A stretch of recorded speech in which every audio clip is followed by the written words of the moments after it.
Tak terasa saya ini sudah 8 kali datang ke Kuala Lumpur. Awal-awal sekali 2014, 2015, 16, 17, 18, 19, 20. Sudah kali yang ke-7. Saya datang setahun sekali saja setiap bulan Februari. Bulan Februari datang. Rupanya dah yang ke-7 kali. Bulan Februari. Ini saya bagi tahu supaya kita semua faham. Saya datang bulan Februari supaya tak datang balik, datang balik, datang balik, datang balik. Sekali datang dari tarikh 2 hingga 9. Pusing, pusing, pusing, pusing, balik. Rupanya sudah kali ke-7, ke-8 kali datang menyampaikan tazkirah. Tak terasa. Dulu saya datang kemari belajar di UKM tahun 2003. Sekarang sudah 2020. 17 tahun. Tak terasa. Yataqarabuz zaman. Tanda-tanda kiamat, fitnah akhir zaman sudah dekat adalah yataqarabuz zaman, kata Nabi SAW. Waktu tak terasa. Tak terasa. Tak terasa dah engkau dah datang. Tak terasa waktu begitu cepat engkau sudah datang saja nak menagih hutang. Orang berhutang ni pun rupanya tak terasa juga orang datang. Yang memberi pinjaman pula terasa lama betul. Apakah beza antara 5 minit dulu dengan 5 minit sekarang? Sama. Apakah beza antara 24 hours, 24 jam dulu dengan 24 jam zaman Nabi dengan 24 jam zaman sekarang? Sama. Tak ada beza. Mataharinya sama, bulannya sama, buminya sama. Yang berkeliling mengelilingi matahari sama. Apa yang membuat berbeza? Apa yang membuat zaman itu yataqarabuz zaman? Ada hal-hal yang membuat kita sibuk. Dulu tak ada google.com, dulu tak ada Facebook, dulu tak ada Twitter, dulu tak ada BBM, dulu tak ada Instagram. Sekarang waktu habis. Bila kita tanya orang mana yang lebih lama, 5 minit atau 50 minit, semuanya sepakat mengatakan 50 minit lama, 5 minit kejap. Saya tanya 2 kali, pelajar-pelajar, penuntut-penuntut, mana yang lebih lama, 5 minit atau 50 minit? Semuanya berkata 50 menit lebih lama daripada 5 minit. Lepas tu saya balik, mana yang lebih lama? 5 minit menunggu azan maghrib bulan puasa, 50 menit status FB, Instagram. Oh, lebih lama 5 minit menunggu azan maghrib. 5 minit menunggu azan maghrib bulan puasa macam-macam mati jam. 50 menit hilang waktu tak terasa. Itu menunjukkan hadis Nabi itu, semakin saya baca hadis Nabi makin kuat keyakinan saya, makin kuat iman saya, makin hilang keraguan saya bahwa yang berbicara ini bukan manusia biasa, tapi dia dapat wahyu dari Allah. Wa ma yantiqu anil hawa in huwa illa wahyun yuha, melainkan wahyu dari Allah Subhanahu wa taala. Yataqarabuz zaman, masa begitu cepat berlalu tak terasa. Sebulan seperti sepekan, sepekan seperti sehari, sehari seperti sesaat. Akhirnya kita pun kehilangan waktu, habis. Saya Ustaz Abdul Samad, memang zaman ni tak terasa cepat betul. Rasa-rasa kejap-kejap dah bulan Ramadan. Tak terasa baru saja Idul Fitri dah masuk pula lagi. Masya Allah, begitu cepatnya masa berlalu. Maka jangan sampai kita, semakin saya baca hadis ni semakin kuat keyakinan saya bahwa Nabi Muhammad sallallahu alaihi wasallam mendapat wahyu dari Allah Subhanahu wa taala. Semakin kuat keyakinan dan keimanan. Kenapa? Seandainya Nabi berkata zaman nanti di akhir zaman itu semakin cepat, semakin dekat, semakin berlalu tak terasa, tapi kemudian zaman yang kita lalui tak sama seperti yang dikatakan Nabi. Mungkin datang juga keraguan dalam hati, betulkah ini? Tapi ternyata 1441 tahun lampau, 1440 tahun yang lalu Nabi mengatakan, dan hari ini terbukti zaman begitu cepat berlalu. Masya Allah, tabarakallah. Hari inilah ditemukan internet, hari ini datang television, hari ini datang WhatsApp, hari ini datang yang melalaikan kita daripada Allah Subhanahu wa taala. Sehingga waktu datang sembang-sembang, cerita-cerita, tengok ini, update ini, tulis ini, tengok ini, pandang ini, habis waktu berlalu. Padahal waktu inilah yang akan ditanya oleh Allah Subhanahu wa taala. 6 kali Allah bersumpah demi waktu. Terbit fajar, wal fajri wa layalin nashr, masuk waktu subuh, was subhi idza tanaffas, masuk waktu duha, Wadduha wal-laili idza saja. Masuk waktu siang. Wan-nahari idza tajalla. Masuk waktu asar. Wal asri innal insana lafi khusr. Masuk waktu malam. Dua kali Allah bersumpah demi waktu malam. Wal-laili idza saja. Wal-laili idza yaghsha. Kenapa hadis ini yang Ustaz bahaskan? Kami nak mendengar hadis tentang Dajjal dah lahir atau belum? Dajjal dah hadir. Mana bukti Dajjal dah hadir? Kurma bisan tidak lagi berbuah. Bila kurma bisan tidak berbuah, Dajjal dah nak datang. Kurma bisan sekarang sudah berkurang, tak berbuah. Lalu kemudian apa lagi? Ain Zuhar, mata air dari Ain Zuhar sudah kering. Sudah kering. Oleh sebab itu, tapi manakala dulu datang Habib Umar bin Hafiz, saya hadir majelis itu, adalah seorang bertanya, Habib, ya, Imam Mahdi dah lahir atau belum? Saya tengok, Habib menjawab, sepertinya dia macam tak suka pertanyaan. Kata dia, kita tak perlu mencari-cari dia dah lahir atau belum, kampung dia di mana, dia lahir di hospital mana, dia tak perlu. Yang perlu kita siapkan adalah iman dan takwa pengetahuan kita, supaya kita jangan sampai terkecoh, supaya kita boleh membezakan mana hak, mana batil, mana betul, mana salah, mana lurus, mana bengkok, mana hitam, mana putih. Sehingga dengan istiqomahnya kita beribadah ini, kita boleh membezakan mana Al-Masih yang original, yang asli, mana Al-Masih Ad-Dajjal. Makanya tadi sebelum salam kita berkata, Allahumma inni a'udzubika min azabi jahannam, wa min azabil qabri, wa min fitnatil mahya wal mamat, wa min syarri fitnatil masihid dajjal. Membaca, menghafaz 10 ayat di awal surah Al-Kahfi. Siapa yang menghafaz 10 awal ayat, hadis lain mengatakan 10 akhir, 10 awal 10 akhir, elok dua-duanya. Tapi Masya Allah, tabarakallah, anak-anak kita yang pakai jubah, pakai sorban putih ini, daripada tahfiz Quran, mereka tidak hanya menghafaz 10 awal 10 ujung, dari awal sampai ujung dia hafaz. 30 juzuk dia hafaz. Mudah-mudahan anak-anak kita penghafaz Al-Quran. Allahumma ja'al abna'ana wa banatina min huffazil Quran wal hafizat. Jadikan anak-anak kami menjadi para penghafaz Al-Quran, ya Allah, supaya selamat dia daripada fitnah Al-Masih Ad-Dajjal. Tapi saya pilihkan hadis tentang yang 5 ini. Dengan 5 ini kalau kita amalkan, insya Allah Allah akan selamatkan kita dari fitnah akhir zaman ini. Yang pertama, manfaatkan waktu, kerana waktu di akhir zaman ini yataqarabuz zaman, kerana waktu semakin dekat tak terasa, hilang, berlalu. Maka isilah waktu ini dengan ibadah. Jangan sampai ada waktu yang kosong. Duduk sejenak kosong berselawat, Allahumma salli ala sayyidina Muhammad wa ala ali sayyidina Muhammad, Allahumma salli ala sayyidina Muhammad wa ala ali sayyidina Muhammad. Sempat-sempatkan ambil wuduk, solat duha walau 2 rakaat.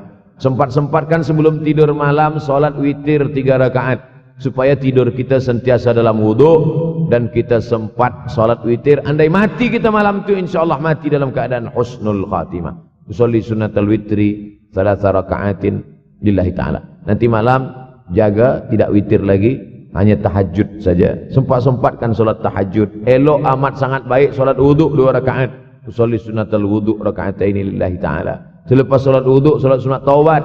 Usolli sunnatat taubat raka'ataini lillahi ta'ala. Selepas solat sunat taubat, solat sunat hajat. Usolli sunnatal hajat. Selepas itu barulah solat sunat tahajud 8 rakaat. Nak tambah lagi 10, 12, 14, elok, tak salah, karena dia tiada batasan. Adakah sahabat Nabi yang melakukan ini? Ada. Qatadah bin Nu'man, dari selepas Isya sampai azan subuh. Imam Ahmad bin Ambal, dari selepas Isya sampai azan subuh. Bahkan mereka menghatamkan Al-Quran dalam tahajud mereka. Maka bahkan ada imam yang disebut dengan As-Sajjad, kerana banyak sujud kepada Allah Subhanahu wa ta'ala. Kerana akhir zaman ini godaan begitu besar. Dulu orang tengah malam tahajud, jam 2 malam, jam 3 malam dia bangun, kerana dia membaca hadis sab'atun yudhilluhumullah. Ada 7 golongan yang mendapatkan naungan Allah. Yauma la dhilla illa dhilluh. Hari itu tak ada naungan kecuali naungan Allah. Rajulun, ada seseorang, zakarallah, dia berzikir mengingat Allah, khalian, di tengah malam, tak ada manusia. Fafadat ainahu, menetes air mata. Maka yang pertama ini, jangan sampai kita kehilangan waktu, kerana waktu, al-waktu kasaif, waktu ini seperti pedang. Illam taqta'hu qata'aka, Kalau tidak kau patahkan dia. Kalau kau dapat pedang, patahkan. Sebab kalau tidak kau patahkan, dia yang akan memotong engkau, mematahkan tulang-tulang engkau. Waktu ini kalau tidak kita manfaatkan, kita akan ditanya tentang waktu kemana saja waktu yang sudah kau pakai. Inna sam'a pendengaran, wal basar penglihatan, wal fuad hati, kullu ulaika kana anhu mas'ula. Semua akan disoal, semua akan diminta tanggung jawab di hadapan Allah. Kemana waktu yang sudah aku bagi dulu engkau pakai? Yang pertama nanti ditanya, la tazulu qadama 'abdin yaumal qiyamah. Kaki anak Adam tidak akan bergeser, tidak akan beralih dari tempat tegaknya pada hari kiamat hatta yus'al, sampai dia disoal, sampai dia ditanya. La tus'alunna yauma idzin 'anin na'im. Banyak yang akan ditanya nanti.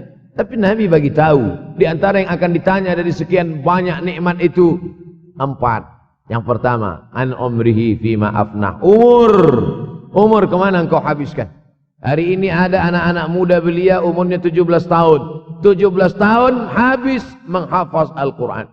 17 tahun habis iktikaf dalam masjid. 17 tahun habis berzikir, berjubah, bersorban, mengabdikan ilmu, berkhidmat kepada ulama. 17 tahun habis. Tapi ada pula yang dibalik, 71 tahun habis. Rumah, office, kopi, rumah, office, kopi, rumah, office, kopi, batuk, mati habis. Apa yang dapat kita bawa menghadap Allah SWT? Yang pertama, yataqarabuz zaman. Yang kedua adalah wa yanqusul ilmu. Ilmu semakin berkurang. Kalau sudah ilmu berkurang, apa yang bertambah? Jahil. Kalau ilmu bertambah, jahil berkurang. Kalau ilmu berkurang, jahil bertambah. Mana ada orang jahil cakapnya didengar orang? Saya dulu awal-awal membaca hadis ini, wa yanqusul ilmu. Ilmu berkurang, jahil bertambah. Rasanya tak mungkin, tak logik, tak masuk akal. Mana ada orang tak berilmu cakap dia didengar? Sekarang baru saya faham. Dulu orang tak berilmu ditinggalkan orang. Sekarang orang tak berilmu, asal dia pandai berbicara, dia akan didengar orang.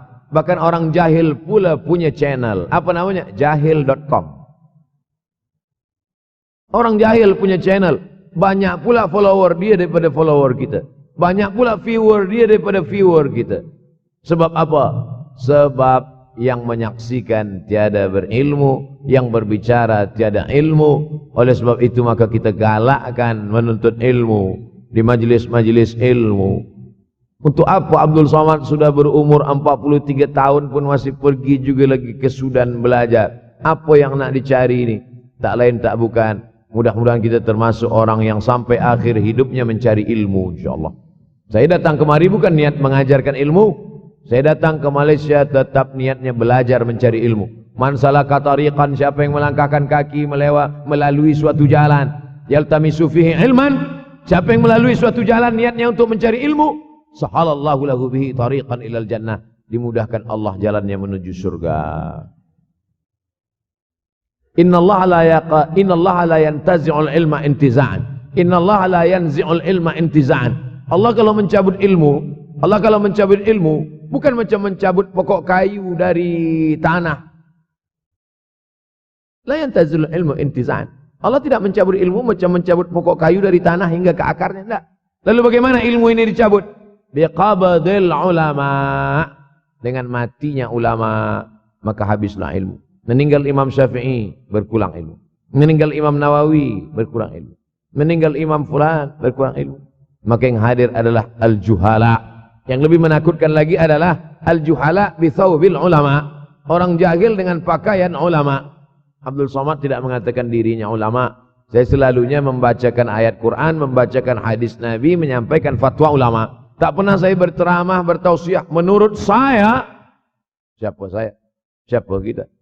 Syafi'i manusia, saya manusia. Syafi'i boleh berfatwa, saya juga boleh berfatwa. Imam Syafi'i berfatwa, Al-Quran 30 juzuk dalam kepala dia. Kita juzuk 30 pun kadang-kadang hilang. Imam Syafi'i balik dari masjid ke rumah, dia tutup telinga. Datang orang bertanya, Syafi'i, iya, kenapa engkau tutup telinga? Sebab bila aku dengar dari masjid ke rumah, semua yang aku dengar masuk tu semua aku ingat. Aku takut dia ingat di dalam, maka aku tutup. Kita yang saya sampaikan tadi pun tak ingat. Oh, ustaz mengejek kami, enggak. Jangankan yang mendengarkan, yang bercakap pun tak ingat. Nasib baik datang orang Jepun mengingatkan kita. Nah, ini nama dia Sony. Manusia ini lupa. Oleh sebab itu maka yang kedua akhir zaman, wa yanqusul ilmu makin kurang. Maka bersyukur anak-anak yang dimasukkan ke rumah tahfiz. Kalau ada rumah tahfiz di kampung biasa, kalau ada rumah tahfiz di desa, dusun biasa, tapi ada tahfiz di tengah kota besar Kuala Lumpur, masih ada lagi rumah tahfiz Quran. Siapa yang mewakafkan rumah tahfiz? Siapa yang memberikan beras? Siapa yang memberikan duit? Siapa yang memberikan belanja? Siapa yang mengirimkan ustaz? Masya Allah, tabarakallah. Maka ini semua mudah-mudahan kita istiqamah semuanya insyaAllah. Supaya apa? Supaya lahirlah anak-anak kita yang alim, berilmu. Karena ini makin banyak orang jahil. Al-tau bi ghairi ilmin, memberikan tazkirah, fatwa tanpa ilmu. Dhalla wa adalla, dhallu wa adallu, sesat, menyesatkan. Kalau setakat sesat saja, ini sudahlah sesat, menyesatkan. Na'udzubillah. Masuk yang ketiga. Yang ketiga adalah wa yanqusul ilmu, setelah habisnya ilmu-ilmu ini semua dicabut oleh Allah Subhanahu wa taala, lalu kemudian setelah ilmu dicabut Allah Subhanahu wa taala, wa yulqas syuh. Wa may yuqashuha, sin dengan hak kecil. Wa may yuqashuha nafsihi fa ulaika humul muflihun. Siapa yang selamat daripada sifat syuh, itulah orang yang beruntung. Hayya 'alal falah, mari kita menuju keberuntungan, kemenangan. Siapa orang yang menang? Selamat daripada sifat syuh. Ada orang menerjemahkan syuh ini pelit, bakhil. Bakhil ada yang lebih parah daripada bakhil. Syuh. Bakhil ini, bakhil tidak ingin memberikan uangnya untuk orang lain. Itu bakhil. Dia ada uang 10 ringgit. Uang itu hanya dia makan saja. Dia tak mau walaupun setengah sen kepada orang lain. Itu namanya bakhil. Kalau syuh ini, duit dia simpan, duit orang pula dia makan. Nah, itu syuh. Jadi lebih parah lagi. Oleh sebab itu kalau sudah ilmu ini dicabut, orang menjadi jahil, maka datang penyakit syuh yang ketiga. Apa itu syuh? Hubbud dunya, hubbul mal, wa tuhibbul mala hubban jamma. Engkau sayang kepada harta, amat sangat sayang. Dia pegang semuanya sampai tak meleleh, tak menetes walaupun satu tetes. Akhirnya mereka inilah pendusta-pendusta agama. Ara'aital ladzi yukadzibu biddin.